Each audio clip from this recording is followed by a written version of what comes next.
Man, oh man, what a day to be a Liverpool fan, right? We get 3 points, we're top of the table, and it's so lonely up here, man. Oh my God, Arsenal fans, it's pretty lonely at the top, isn't it? Not that y'all would know. But, and then also that Man United game, getting to see Man United in 10 gag, bent over sideways like Riley Reid, the Bournemouth, 3-0. It should have been 4, because that disallowed goal was stupid. That made no sense. But who am I to judge? 3-0, 4-0, don't matter. You're losing at Anfield. Bruno Fernandes gone for that game too. 10 gags being packed up. They're losing to Bayern, they're losing to us, and then they're losing to Aston Villa. It's GG's. Although I like him to stay because they're mediocre.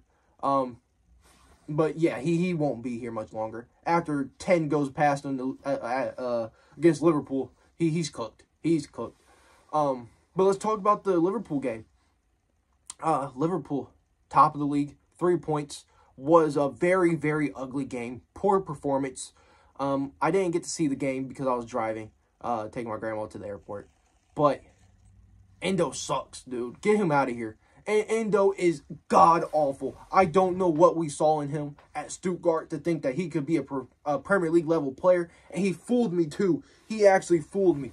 Because I was like, man, this guy sucks. And then he scored against Fulham. I was like, all right, maybe he's starting to find some form. Plays really well against Sheffield United. I even thought he was our best midfielder that game. So I was like, man, he's really turning a corner. This is a hidden gem by Klopp. And then he dropped this absolute stinker today, man. Oh, he was so bad. I watched the highlights, and from the highlights, he was awful. Oh my God, he's not a Premier League player. He's got to be packed up in the winter. 6 months is all we need to him, if that's even how long he's been here. If he hasn't been here that long, get him out. I don't care. Sack him. Get him out. Alisson is world class, as we already knew, but the levels from going from Kelleher to Alisson are ridiculous. Kelleher doesn't make that save that Alisson did. When Jordan Ayew whipped the ball across, trying to look for Mateta, I think it was, or Edward, one of them. And then Lerma comes up, hits it into the back post, or back post middle of the goal, and Alisson cuts across, dives out, makes the save, pushes it onto the post, and then Trent clears it away. Kelleher doesn't do that.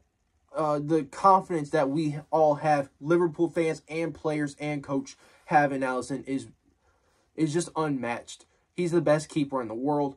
You never think he's going to get scored on. If he does get a goal scored on him, usually it's a pretty good goal, minus his mistakes over at Man City. But that's a one-off. No one's going to criticize him for that because as good as he is, you're allowed to have one bad day. And that's what he had against City. But other than that, he's really good. He's phenomenal. We couldn't do this without him. He's one of the reasons why we're pushing for the title because we have the best goalkeeper in the world. You look at Aston Villa, they're pushing.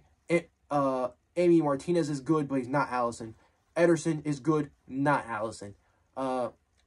Arsenal, well, let's not even talk about their goalkeeper situation. Man, they both stink. And I thought Raya was going to be pretty good, but no, they're both awful.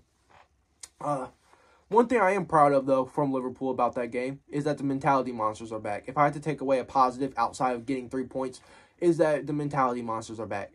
We go into every game, no matter how bad we play or how grim the situation looks, we always believe in ourselves to pull the game out and get the 3 points. Salah got a lucky goal deflected in, but who cares? It's his 200th goal as a Liverpool player. One of the best that we've ever had. He's undoubtedly a Liverpool legend. He's just a great man. He's one of the best the Premier League has ever seen. Not just a Liverpool. One of the best Liverpool's ever seen. And that's a lot coming from all the Liverpool legends. Like King Kenny, Steven Gerrard. I forget his name. Sorry, drawing blanks. But yeah, he's up there in that list of the Robbie Fowlers. Whoever you want to name. He's in that category. He's elite. We can't let him go to Saudi Arabia next season. If he leaves, we're no longer title contenders, no matter who we bring in. I don't want to hear Kvaratskhelia from Napoli. I don't know how to pronounce his name. I know I butchered it. But he's not good. And he's not even a right winger. I don't want to hear about Bakayoko guy from PSV. He's not Salah. If you're replacing Salah, you need another world-class player in to replace a world-class player.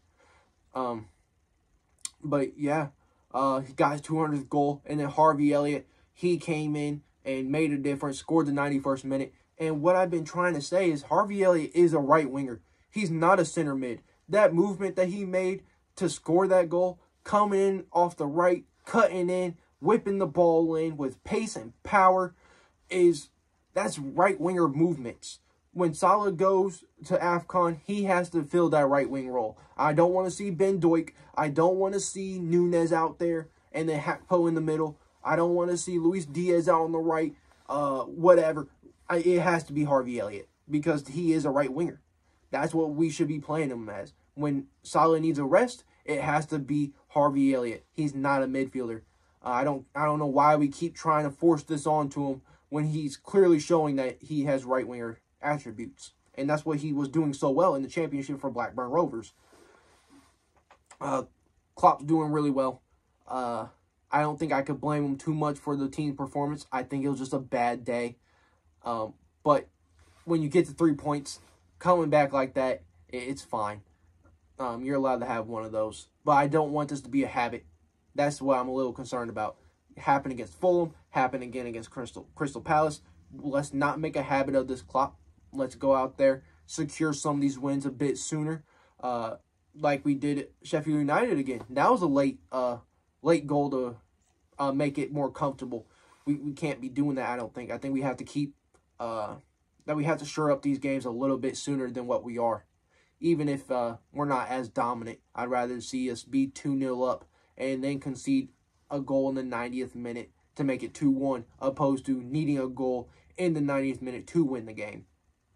But a little bit back on the mentality monsters, when he got mad at the reporter, I think that was a little bit more seeds of that.